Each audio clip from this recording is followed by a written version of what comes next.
So, the word entrepreneur, let's start there. Has anyone ever looked this up in a dictionary? I'd never heard of the word entrepreneur when I was at school. Never did anyone say, you, the girl that talks in class and gets kicked out a whole lot. You, the girl that gets suspended. You, the girl that is smart but doesn't seem to be engaged in a whole lot of this content. That was me. No one ever said, you know what, maybe you should think about being an entrepreneur. And this is quite surprising to me, because if you hadn't already picked it up, I'm from Wellington, New Zealand, and I went to a really progressive school. It was called Wellington High School.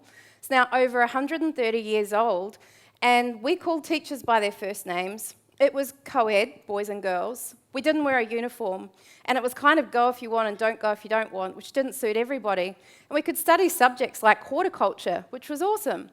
But still, the only pathway they ever presented to us in 1994 was the year I ended, was you go right through to year 12, you go and do some tertiary education, and you go get a job. That's all I ever knew. And both my parents didn't run businesses. One was a teacher at my school, so you can imagine how mortified he was at my behaviour at times. No one ever presented this idea. When I have heard this idea over the years, sometimes it's got negative connotations, hasn't it? On the screen there, I've highlighted some of the words in red that perhaps aren't as positive as they could be. Who wants to be a tycoon? Who wants to be a magnate? A dealer?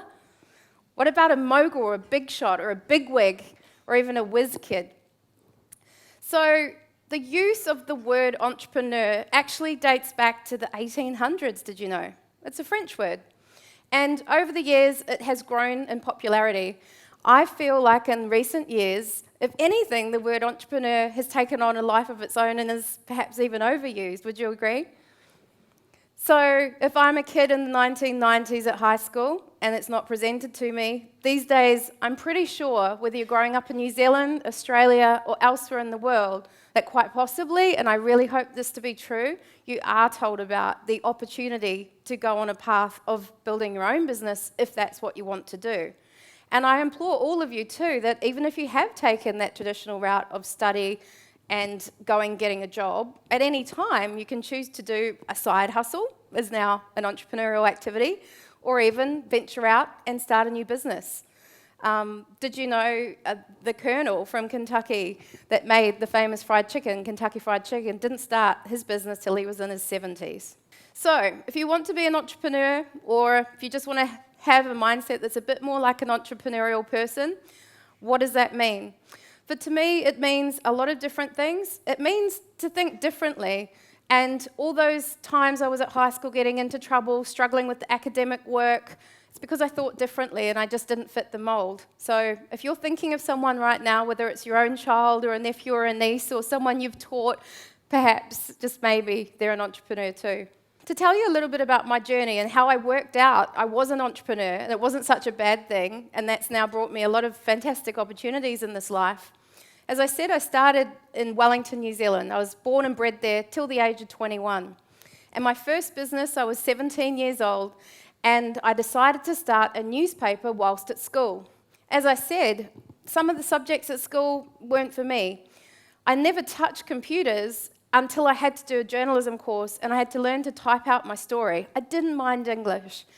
And then someone said to me, you should start a newspaper. In fact, I think it was my dad. And he said, you should do it on sport. And I thought, that sounds great to me because I love sport. In fact, at that time, I was in the New Zealand team for water polo for my age group. And I trained a lot of swimming. I did a lot of surf lifesaving, won a lot of medals. I was a water baby. And the thing that got me really interested, we've all got to get motivated by something. At that age, at 17, it was money. I needed money to pay for my sport, my unfunded sport. My parents didn't have the money to keep putting in to pay for these uniforms, these trips, and all of these things. So I started a newspaper. And on those days, those of us old enough to remember, it was bromide. Do you remember those? You lay it out, you do this thing where it produces a newspaper. It wasn't digital at all. And I had a lot of joy dropping off in my little red Mini to every high school in Wellington, a bundle of newspapers. And because it was made by kids for kids, they devoured it. Then I get this business call. A guy, an American guy, he says, you've stolen my idea. He's super pissed off with me. I said, how can I have stolen your idea? I've never met you. I don't know who you are or what your idea even is. Well, turns out this guy had been planning to start a secondary school sports newspaper, a lot like mine, for about 2 years. And here was me, come along, 17 years old, and just started this thing. And I thought things like $200 full-page ads was wonderful for putting in the bank to pay for my sport. And he said, come in for a meeting with me. He demanded I go for a meeting. So here I am. First meeting, boardroom meeting, 17 years old, and I'm cutting my first business deal. And you're probably wondering what that fry pan reference is there. I'll tell you now.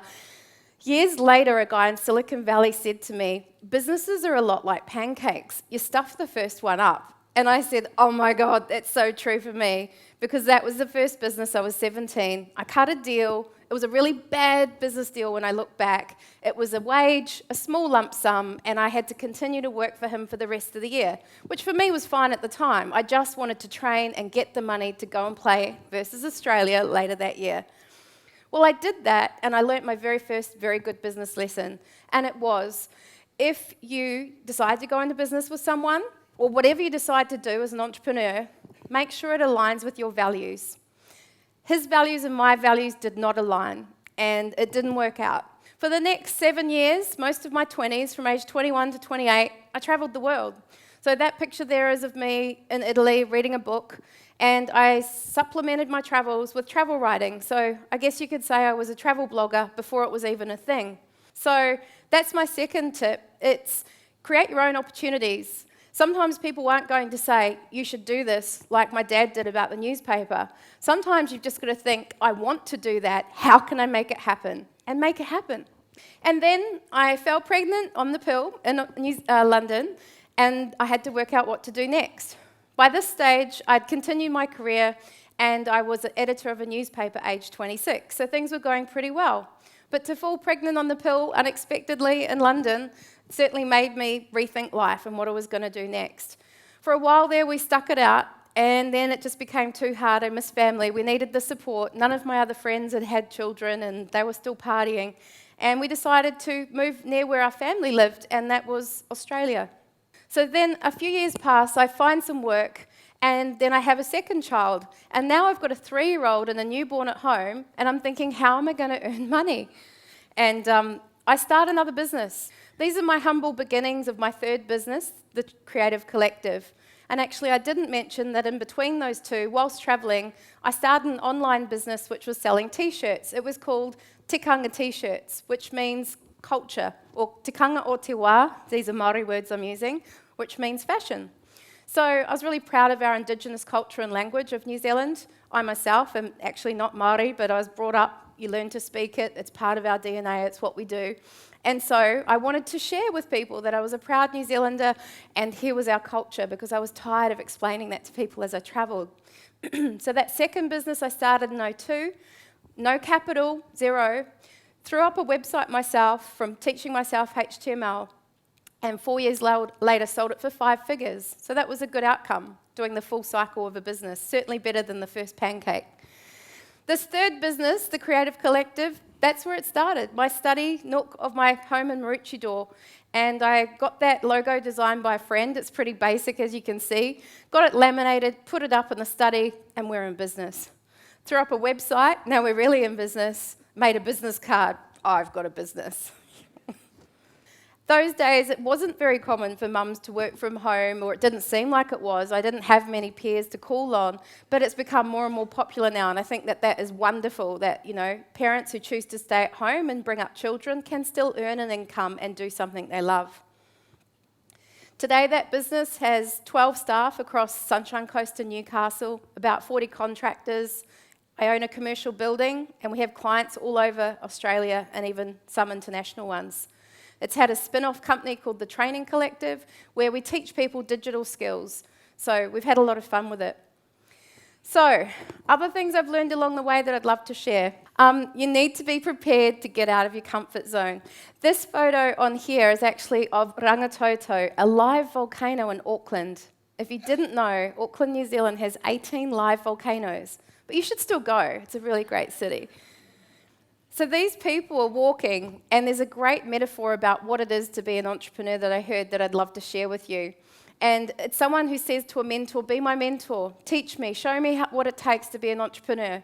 They say, okay, come in the water, meet me down there, really early when it's really cold. So they go, and he says, walk with me. And he's in his clothes. He says, but I have to take off my clothes. No, you don't, just walk.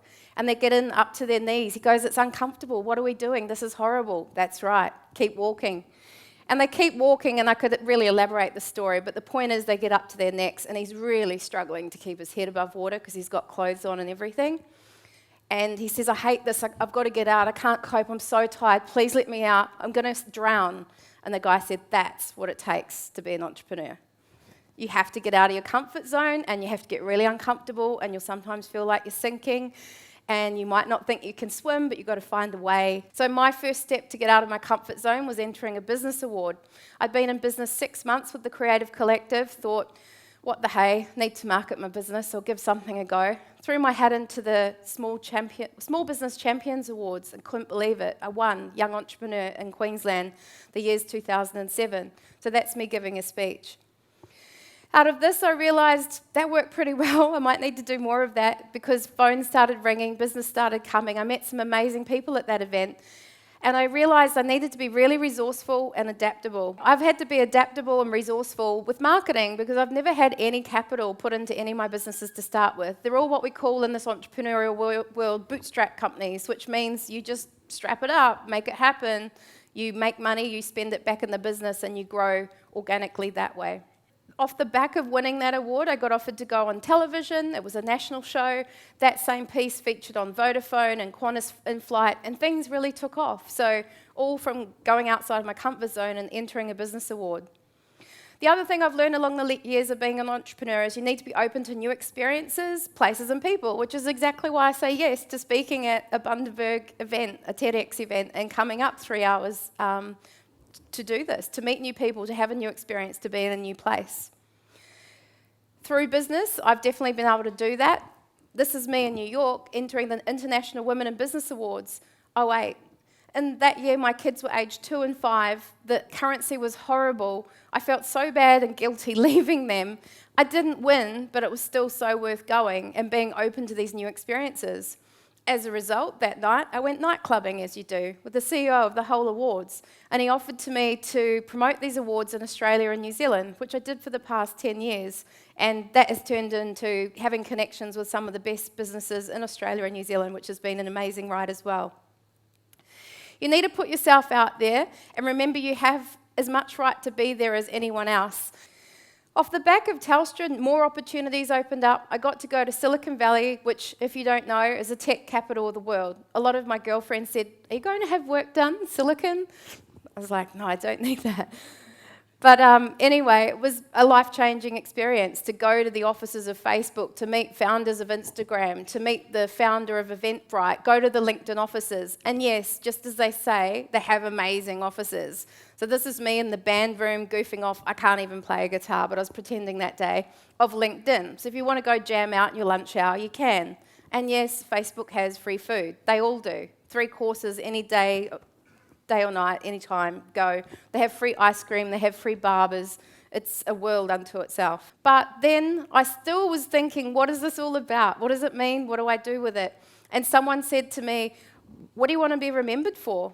So that got me thinking too.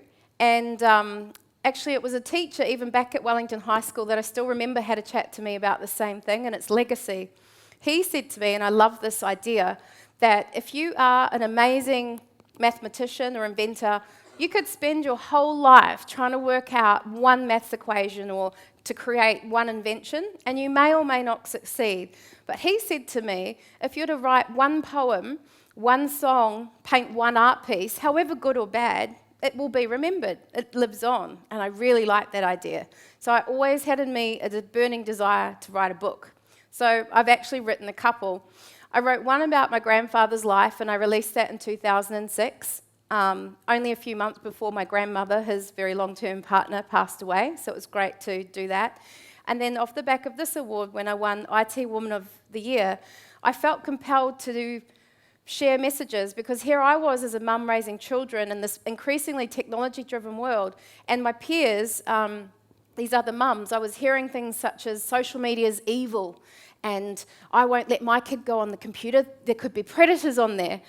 And I thought, that's so narrow-minded. This is where all the jobs are, and they're pretty much stopping their career choices. So at this point, the thing I decided as a legacy, as a thing to be remembered, as a thing to try and contribute and give back with what I knew, was to talk to ministers, to do media pieces, and I encouraged them to teach kids coding. The final tip I wanted to give to you today is tapping into whatever you're passionate about and love to do. So if you do get up every morning and go to work and think, I hate this, I hate these people, I hate this place, I don't feel any sense of soul being ignited, I don't feel like joy or anything, then maybe it's time to change. And whether that's time to decrease your hours, like a woman I met here in Bundaberg has bravely done yesterday. She's given up management because she just wants to decrease her hours. I think that's really brave and really cool. Or whether it's completely changed careers, or go back and study, or even start a side hustle or fully flung business. If there's this burning desire, something you're passionate about doing, I say do it.